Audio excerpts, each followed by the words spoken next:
Hello, hi, Malini Kamalam Khanya, and welcome back to yet another episode of the Running Podcast. On today's episode, we are keeping up with, you guessed it, you are keeping up with Khanya.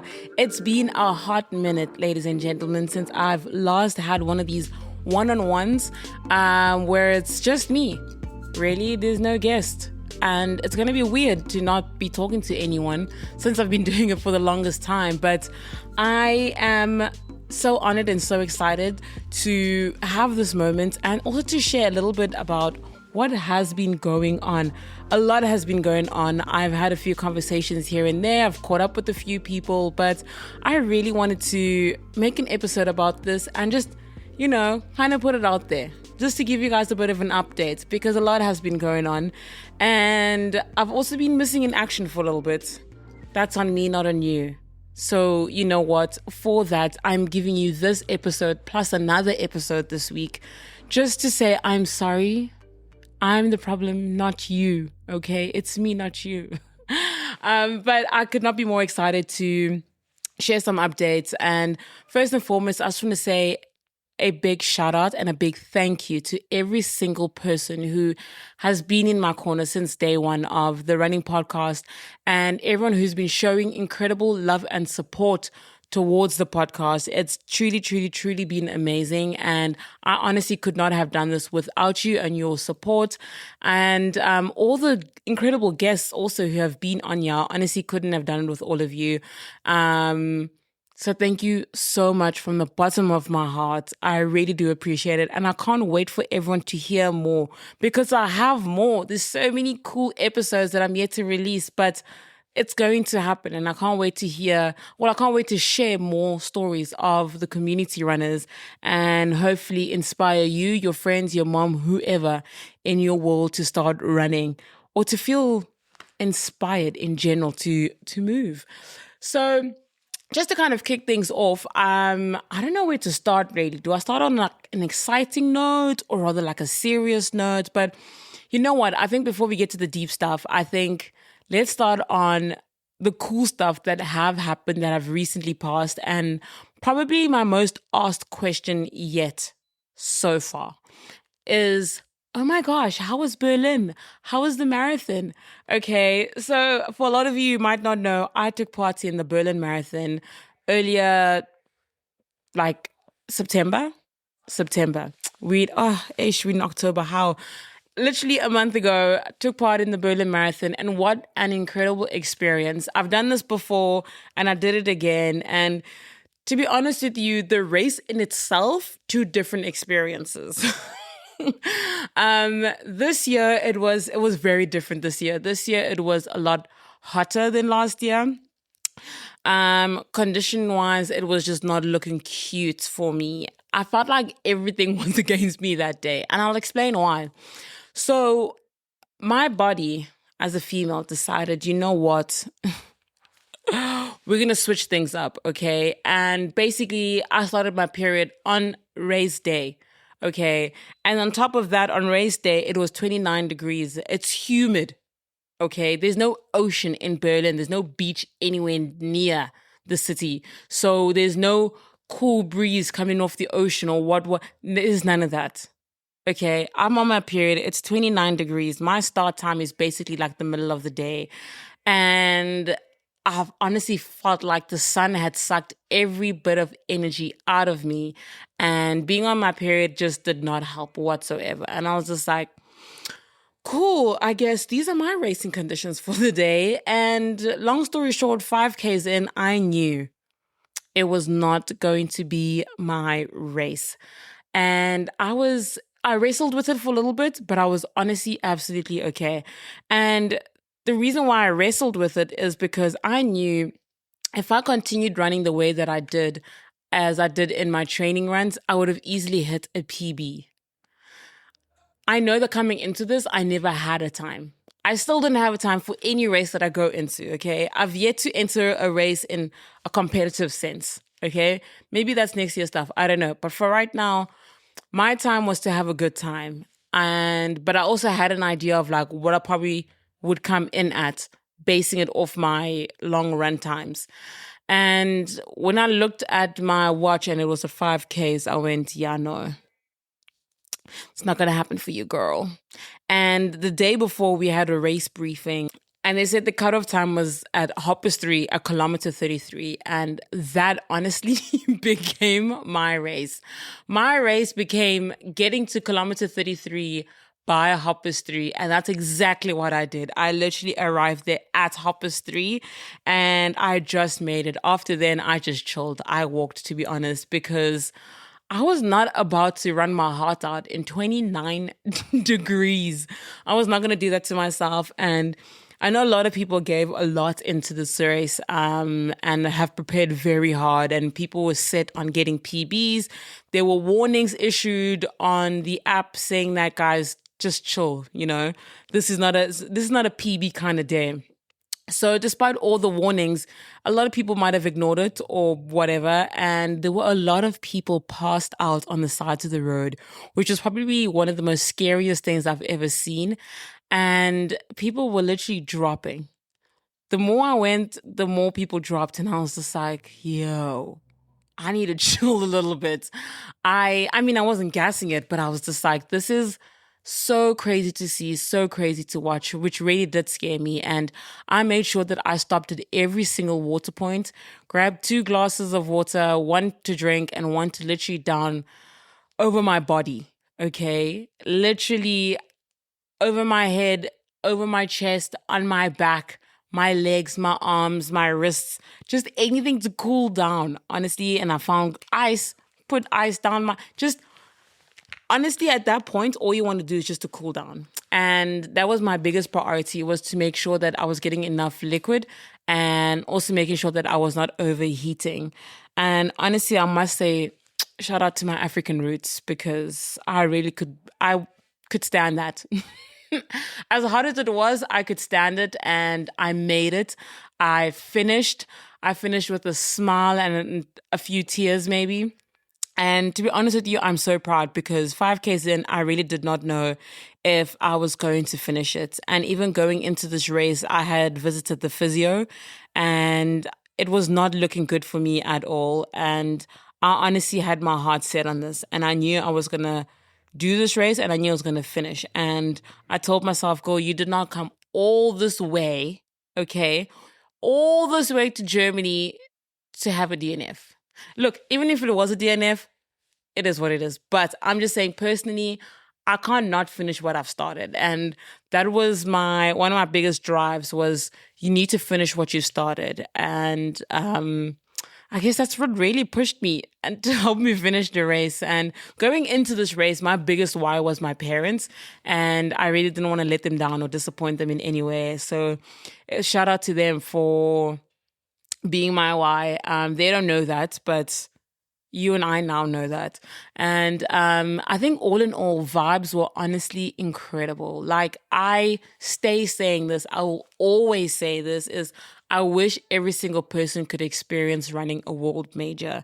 And I know that next year you will be, because Cape Town Marathon will be, I'm telling you right now, it will be. But I strongly, strongly, strongly recommend that you run a race outside of your country. Like, go and experience a race somewhere else across the world, whether it be a world major or just a regular race. Honestly,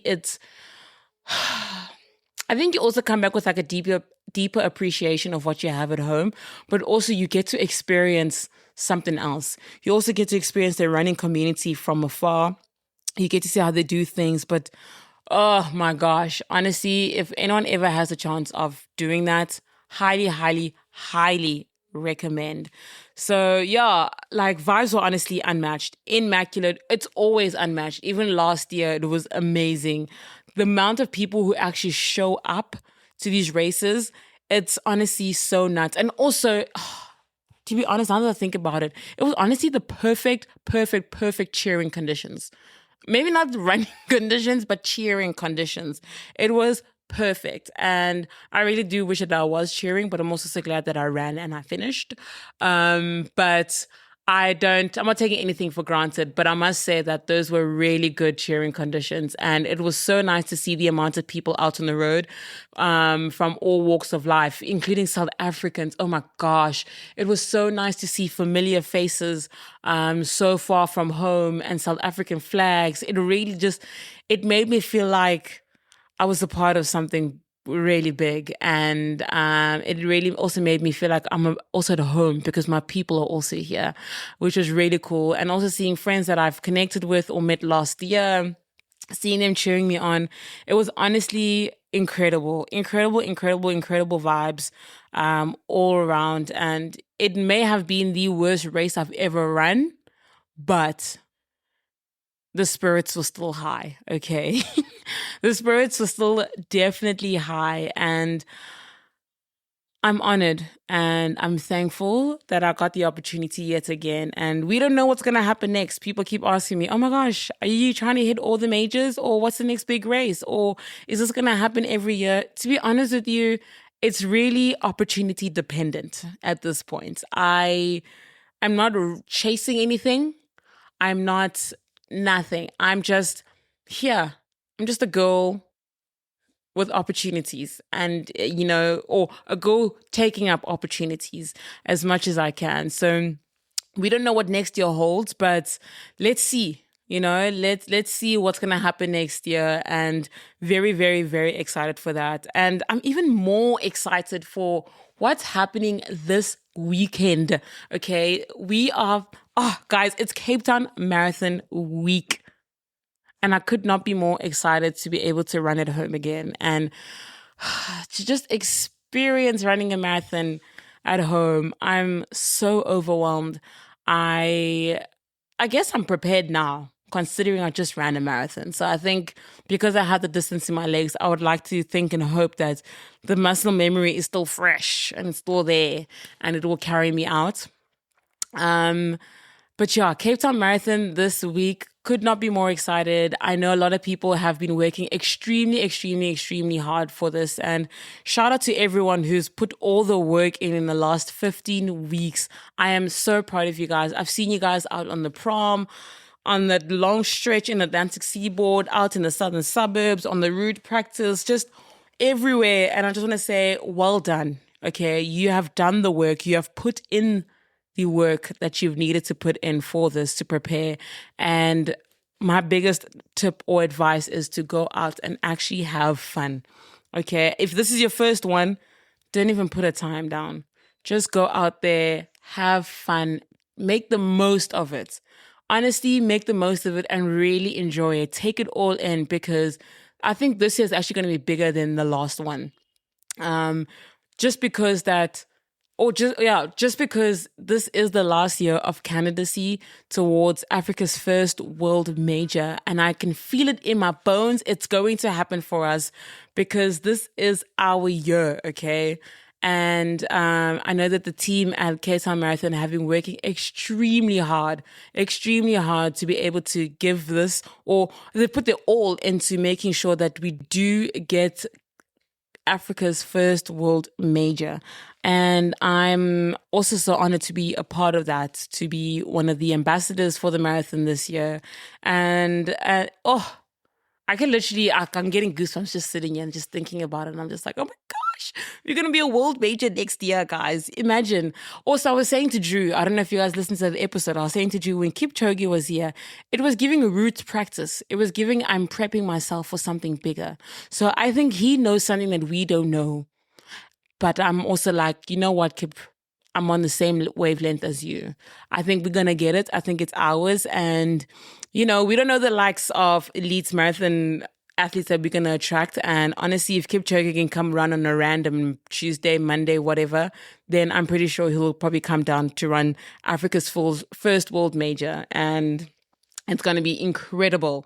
So everyone who's taking part this weekend, I'm so excited for all of you. Cannot wait to see you all out on the road and to be running together. I think this is going to be such an incredible experience for all of us. And shout out to the first timers. This is going to be amazing. Make the absolute most of it. Okay. And the those are some of like the exciting things that have been happening, are still going to happen, that I really wanted to share and highlight on. And sure, I'm trying to think what other exciting detail I can give you. The other exciting thing, what happened to me was I got to meet an absolute legend when I was in Berlin. I got to meet Catherine Switzer. For those of you who don't know who Catherine Switzer is, I think you guys need to definitely look her up right now. Even if that means you have to pause this episode, it's fine. But you have to look her up. Basically, long story short, she is the first woman to run a marathon officially. She's not the first woman to run a marathon, but officially she is, meaning that she was the first woman to run with a bib.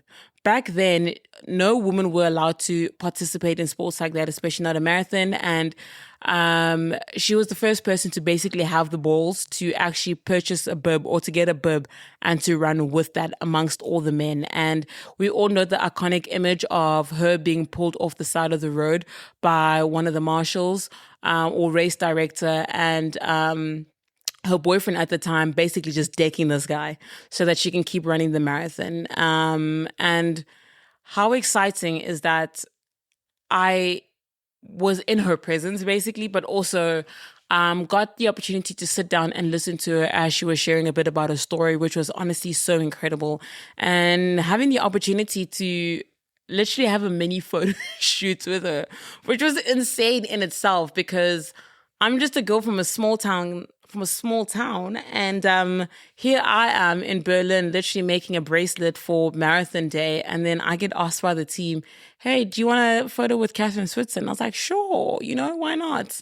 Little did I know it became a mini photo shoot, which was honestly so incredible. Could not be more honored to have connected with Catherine on that, but also connect with the brand from Adidas, from the Germany side, from the Germany side. From the German side, which was really cool, and really loved that team, incredible team. And even meeting Catherine Switzer, what an absolute honor. Okay. So honored. And it was really cool and exciting moment for me. So to go back a little bit, I know that there's a big gap in episodes. And I owe that to you guys. And I also really wanted to talk about something that's been near and dear to my heart for so long, something that, I've been learning to be more open about. And it's honestly been a very interesting journey so far. A lot of you might know that I did a full-time job last year, which really took me out of podcasting. And I really didn't like that, because this is my baby. If you know me, you know this is my entire life. Well, not my entire life, but this is honestly my baby, something I've worked so hard towards. And it was really hard for me to not be able to do this. And when I decided to leave the full-time job, I really wanted to pursue more of the podcasting. But unfortunately, after I resigned from my job, I was hit with burnout. And I honestly didn't think it would last for long, but 10 months of sitting in burnout was not cute at all. I think a lot of us associate burnout with just work and not the ripple effect of it. And for me, it might have started off with work, but it definitely rippled effect into my running, into my workout, into how I eat, and all of that. And it really took me out. I did not have the zest for life anymore. I really struggled to connect with people, and I really struggled to sit behind a microphone and have a guest on and talk, mainly because it felt like I was doing everything half-hearted. And I really struggled with doing things half-hearted. And that's never me. That I never want to do things half and half, but rather always want to give my all when doing something. So for the fact that I couldn't do that, that really broke me. And I decided to take a step back and to really work on me and to really heal and to really come out of burnout, to be able to give back wholeheartedly again, to be able to connect with people wholeheartedly, to be able to podcast wholeheartedly. And that was a really difficult time in my life, to be honest with you. And I really wanted to create the space and to really share this part of my life, but also be a bit vulnerable and allow people in on this conversation of burnout, because this is something that was not often spoken about in a sports context, but rather just only ever in the work context. And I really think it's actually really important to talk about it so that we also are aware of this and that we can do things to prevent it. And not allow it to take over you. I think often a lot of us may not know how to identify this, but talk to someone, you know. I know for me personally, I've been going to therapy for 5 years, and it's honestly been the most life-changing experience ever. I'm not saying you need to go to therapy for a burnout, but like find a friend, have someone to talk to. I'm here. Shoot me a message, shoot me a DM, whatever. I'm always happy and open to have a coffee with people and chat about these kinds of things, because honestly, there's nothing worse than not having someone to lean on during a difficult period like that. I know for me personally, I couldn't, or no one could relate to me at that time of what I was going through. And I really struggled with that.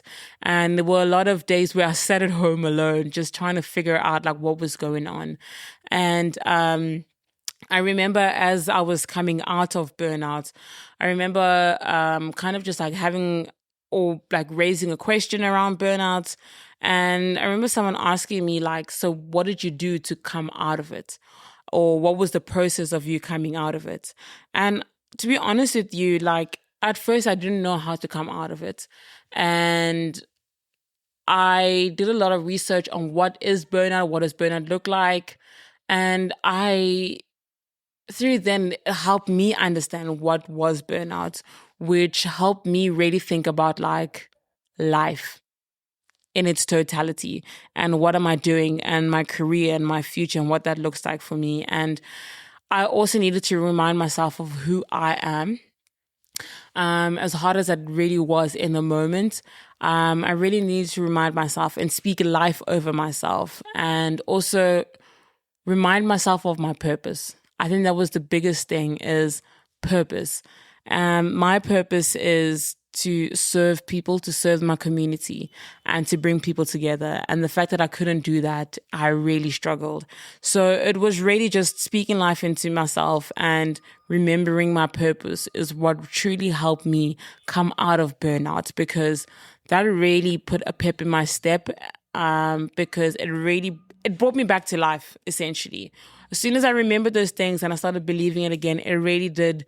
It brought me back to life, and I started missing running again. I started missing my community. I started missing how I did life and people and like all these sorts of things. And I did not jump straight back into it. I gave it time, because I really was scared to jump back into something and be burnt out again. So I really gave myself time. I gave myself some grace as well.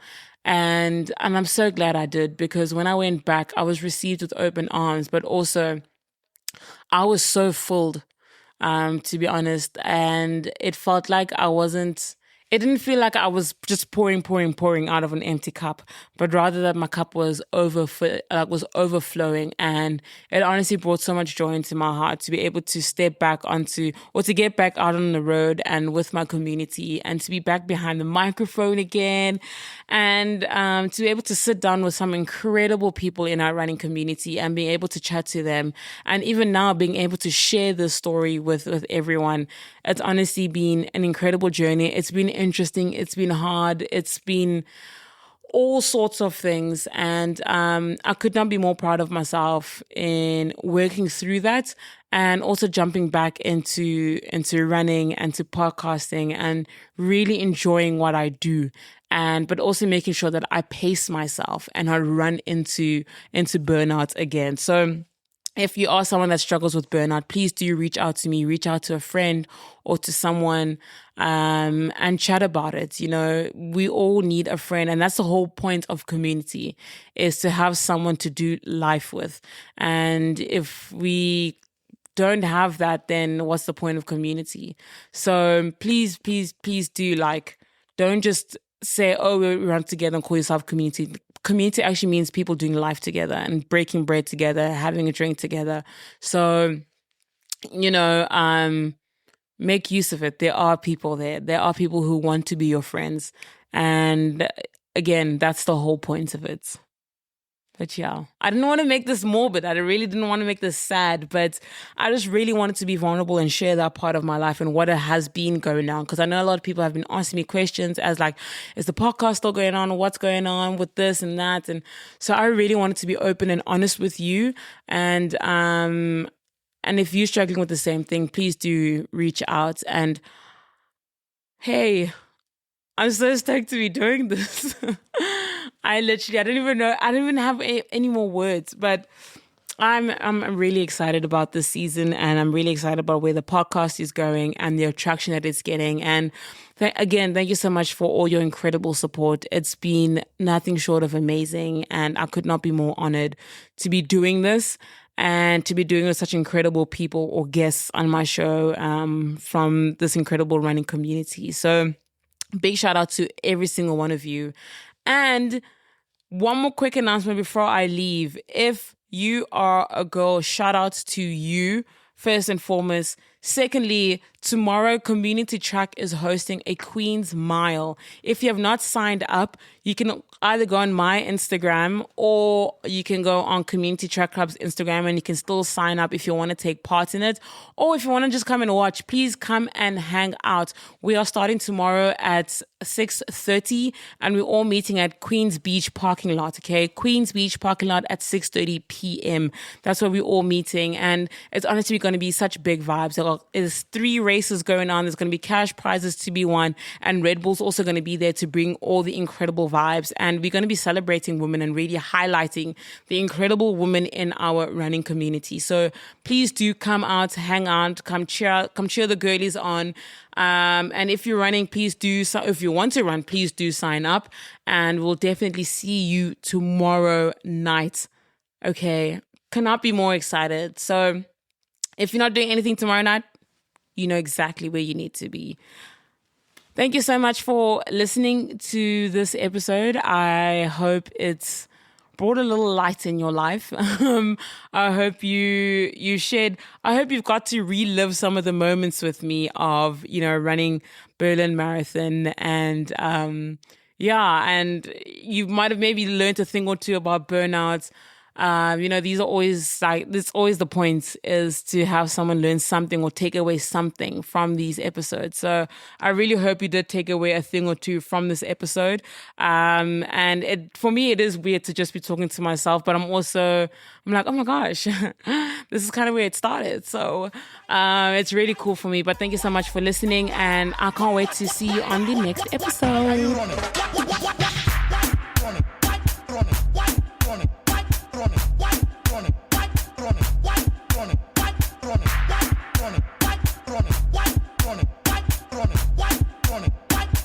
Are you running?